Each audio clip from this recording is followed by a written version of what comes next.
River is sponsored by Skeeter Boats. I want to welcome in all our viewers that have been enjoying the final semifinal Saturday of the 2021 Bassmaster Elite Series on FS1 all morning long. Continued coverage online here, Bassmaster.com. And that is where we are, beautiful Waddington, New York. Hard to believe we've been here 6 times, but what a way to finish off the 2021 season in New York. 2 back-to-back events, and this the final one on the mighty St. Lawrence River. And man, every single time we come here, it is absolutely amazing. And just when you think it can't get any better, I mean, you look at a generational battle. You look at this morning when you were looking at Bernie Schultz and the Johnston brothers right behind him, Davey Height. That battle's happened before, but the last time it was Lynn Johnston battling it out with Schultz. So let's see how this all shakes out. Yeah, it was funny this morning when Corey said, yeah, I remember hearing about Bernie Schultz battling against my old man. And it's like, wow, that was a little nod to Bernie saying, you're a generation older than me. But a great battle today. You know, you mentioned the Johnson brothers right behind Bernie Schultz, Clark Wendlandt in 4th place. But Justin Atkins is a big mover this morning. He caught a lot of fish and has moved up, had the lead. I think maybe Corey just caught a fish recently to move up slightly, but the fish catching should be incredible today. The low clouds, the low visibility, lack of light really kind of seems to hurt the Johnson brothers more than any of these other anglers, but they're still gradually making up that ground. Like I said, Corey just making up lead. I think we'll see some phenomenal catches again this afternoon. Well, a lead that doesn't need to be made up. We'll start off our Toyota Midday Report. As always, the Toyota Midday Report catching up on what's going on. And that is what's going on right there. Seth Feider already has sealed the deal on our 2021 Elite Series Angler of the Year, becoming the first angler from Minnesota to ever be a Bassmaster Elite Series Angler of the Year. Yeah, congratulations to Seth Feider. Absolutely an incredible year.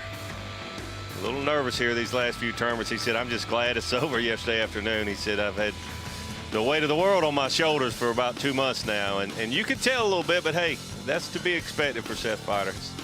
He's had a great final 2 tournaments here with the New York swing. We pretty much expected Seth Feider to do that. He typically does well up here. I think he really won Angler of the Year in the beginning of the season when he did so well down south. One thing stood out about him all season long, not only an excellent angler, but incredible at reading what he has. Because yesterday, as soon as he won it, we kind of joked with him right away, you know, you're in 8th and you've played it safe. He's like, but I have burned the house down with everything I have. And watching him today, it does seem like things are a lot tougher for him. Yeah, one of the many things, but certainly one thing that I think all of Seth Feider's fans, including me, like about Seth Feider, he says what he thinks. And what you see is what you get, and you appreciate that so much. And he was being honest with us. He caught everything he could catch in those first 2 days. Here's a guy who doesn't do a lot of talking. He does his talking on the scales, and what a track record he has on this incredible body of water. The worst he's ever done here in the Elite Series competition is 2nd place, and once again, sitting in 2nd place, trying to defend his title. Yeah, Chris Johnson having a great tournament once again. It's really incredible. We talked about it a little bit yesterday. If you look at what he's done on the St. Lawrence River, Lake Ontario, not just in the Bassmaster Elite tournaments, but if you keep up with bass fishing, you know that the Johnson brothers have been just incredibly great. And I don't even mean good, incredibly great here at this fishery. Well, speaking of great, we might as well have a look at a guy who just finished his reign, his 4th reign as an Angler of the Year. The first one as a Bassmaster Angler of the Year, but Clark Wendlandt in the thick of things, and he's not just fishing for a W, he's fishing to get to the Bassmaster Classic. Yeah, exactly, and I think it means so much to Clark to try to qualify for the Bassmaster Classic. Last year was typical Clark Wendlandt, either winning AOY or being in contention. This year, a little off for Clark, but here he has opportunity on one of his favorite, if not his favorite, fishery in the whole country here, Lake Ontario. Last year when we were here, after we left, finished up the season, went to Champlain, he and his wife Patty came back over here and spent like 10 days, I think, fishing out on Lake Ontario. He loves this place, and it shows each and every time he comes here in these events. He is always somebody that you have to look out for. Well, he is our reigning Angler of the Year, and congrats to a great reign he has had. But another guy great resume, but has put himself in a position where he needs to take advantage of that win, and you're in here this week. A win here, and he fixes everything that went wrong this season. Absolutely. Not very often, I think, will you ever hear Clark Winlett and Justin Atkins having a year where they're trying to get in the Classic, the last event, a win, and you're in kind of situation. Justin Atkins, one of the brightest young stars in our sport. Clark Winlett, certainly one of the greatest. You know, he's legendary. Has been so successful through so many years. So both of these guys are battling and giving it 110%. And this is going to be very interesting because Justin Atkins is on a big school of fish, and they all seem to be 4 pounds, 4.5. That one even looks bigger than that. So it'll be so interesting. We're between the Johnsons, and I'm not saying Bernie's out of it, but Corey, Chris, Clark Winlett, it's going to be absolutely incredible today and tomorrow. How about some Corey Johnston? I mean, who doesn't want to see him shed that title? But he's not very proud of being the only Canadian never to win an Elite Series event.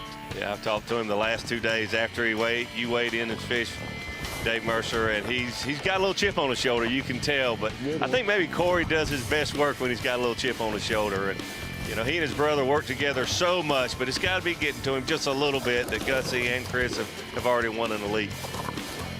Logging up some fish there, had a painful loss this morning that sure is going to haunt him a little bit. And the crazy thing about that, the backstory on that, when we were talking, I have to confirm with him on the stage to see if it was the same fish, but I believe it was timing-wise. He said he had that fish yesterday bite his bait, swim with it, and he let him spit the bait because he knew, you know, it was close to 5 pounds, only going to add about a half pound yesterday, but he thought, I'm going to go to that first thing. Went to it.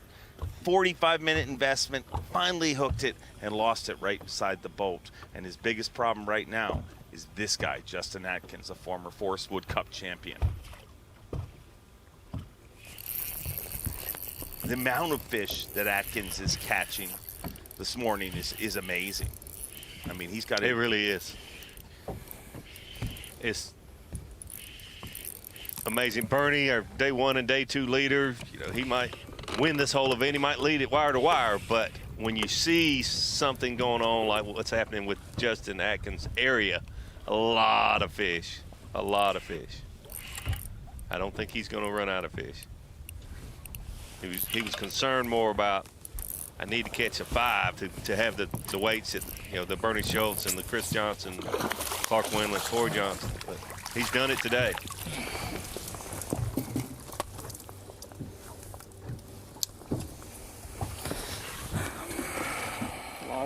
Clearly.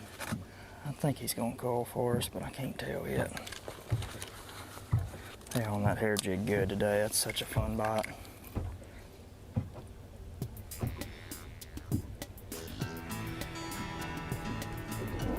I would say that the secret is officially not a secret. The fluff is out. Everybody's throwing the fluff. I mean, it's slowly got more and more, but Justin Atkins trying to ride that fluff train all the way to the Bassmaster Classic. Another good one for him. Back on top with 66 pounds, 4 ounces right behind him, Corey Johnston. You see 2 and 3 need this W to go to the Bassmaster Classic. Corey Johnson already in there. Takumi Ito once again in the mix, and as he says, smallmouth, love him. And it's cool to see Brandon Cobb in the mix up here. Generally, you know, does not prefer smallmouth events, but having a great week this week. Yeah, Brandon Cobb, a great young fisherman, already a couple of Bassmaster Elite wins. He's had a little tough time up here a few of the trips, but having a great tournament here. Was actually up top of the leaderboard earlier this morning. You see in 7th place there, if the fish gods are taking requests, let's get Chris Grow in that top 10. I mean, an emotional week for him. Wow, what a way to finish it would be, but wow, here's a guy with a whole different goal on his mind, and man, what a fish. This is a beautiful fish.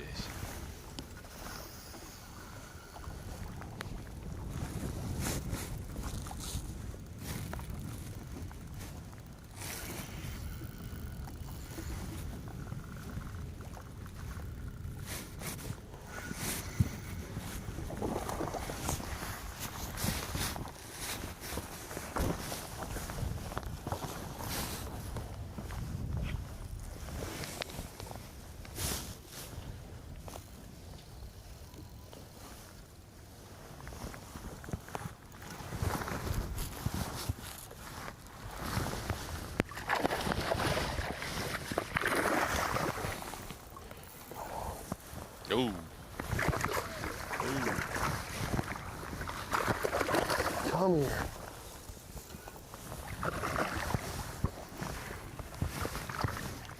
Gotcha. It's a good one.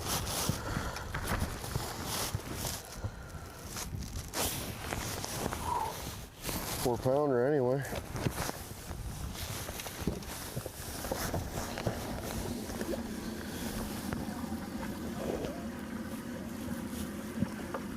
It's a good thing right there.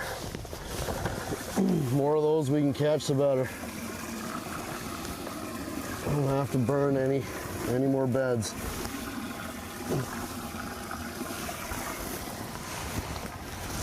That puts him back in the lead, unofficially with 22 pounds. Takes You a little heard bit him of just pressure say off. we're We not get going to one- burn any more one that are 5-pounder. spawning. One post spawner, one 5-pounder. You're looking good. Let's see what that was. Let's hit this spot lock here for a second.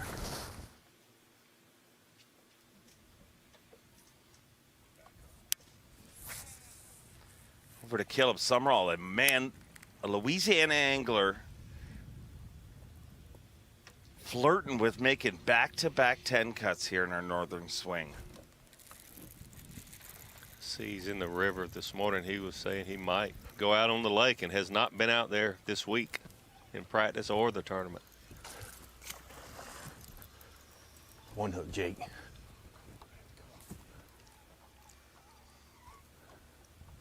Ooh, he said one hook.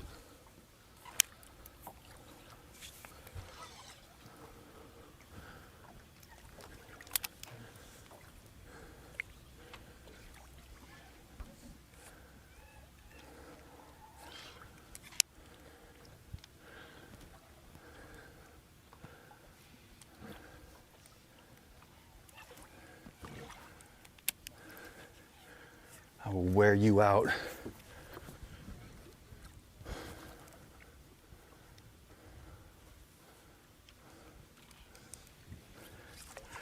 I got some more hooks in her, I think.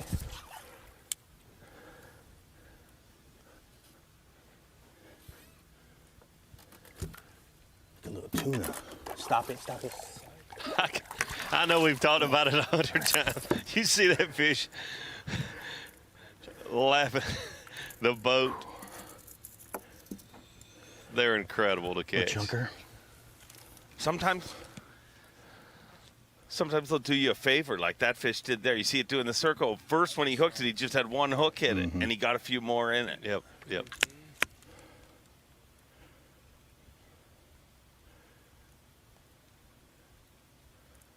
How many we got in the box, Jake? Caleb had a few key losses last week and yesterday. Had some tough luck yesterday morning, but pretty fortunate there to have that fish only with one part of a treble hook early on and then ended up landing it. He first hooked it at one hook and does this little There it pirouette. goes. Once again, here we go. Here we go. Yep. It makes it so interesting when you cannot use a dip net.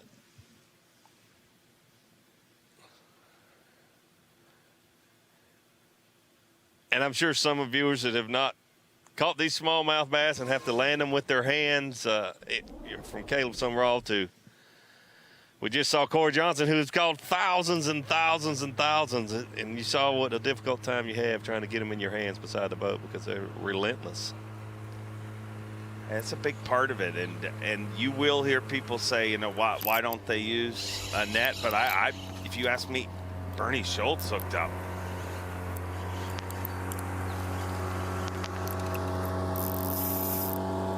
I mean, they don't let them use golf carts Right.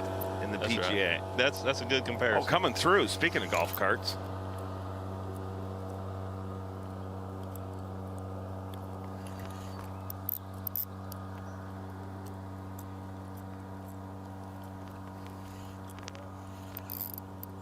What's that? No.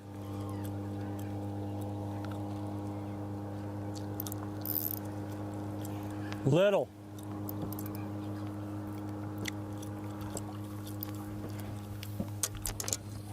God, I hate to put this fish in the box.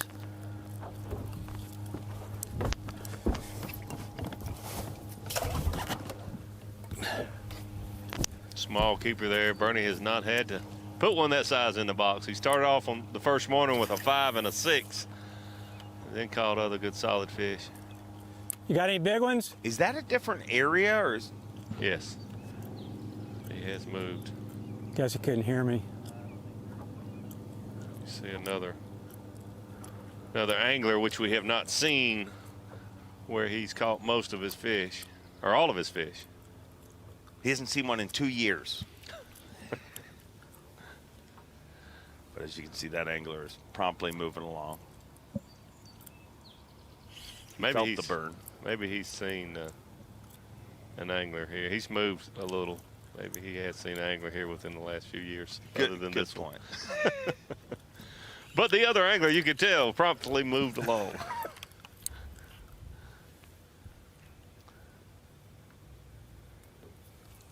Of course, they're on the great. points of the islands instead of being out here where they belong.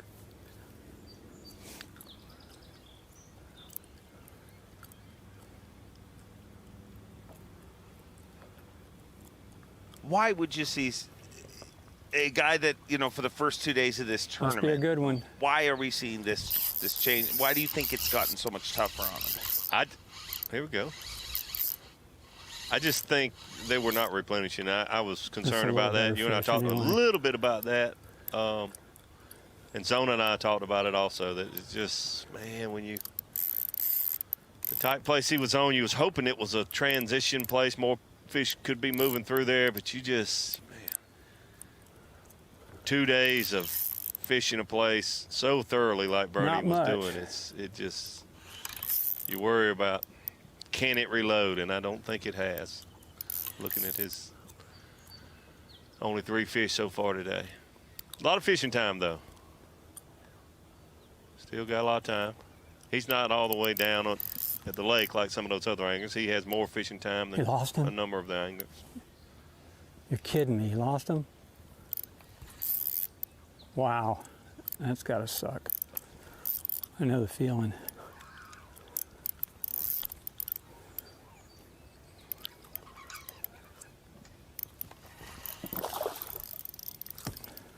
Dave, I'll have to admit. Still hasn't got a 2-pounder. You tell me what you do in tournaments, but when I see a competitor lose a fish, I really don't cry. I can't even say I feel bad for him. I might tell him, gosh. I never turn it back on. I know you hate that happened. Or I guess it was me. I don't know. I mean, I know it wasn't you, but I'm just saying that. I want, you know, maybe it just went off on its own, but I don't think so. Man, the knowledge of this body of water between those two guys.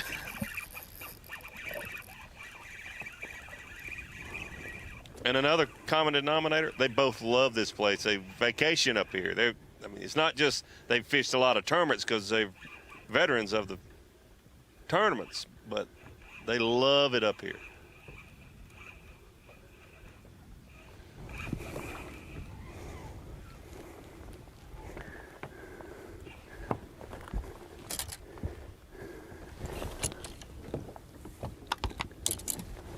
Boy, it was a long time ago, 1992. Clark and I started right here. Started our professional fishing career. B.A.S.S tournament in the fall of '92.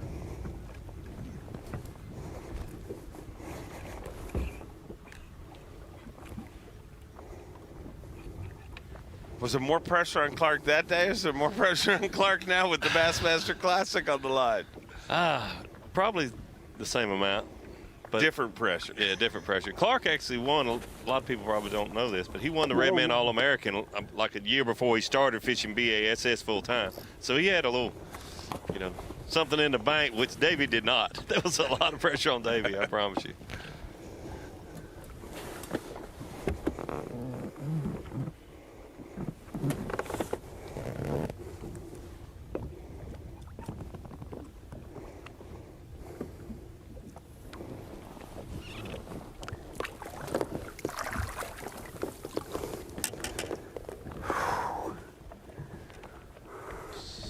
Solid.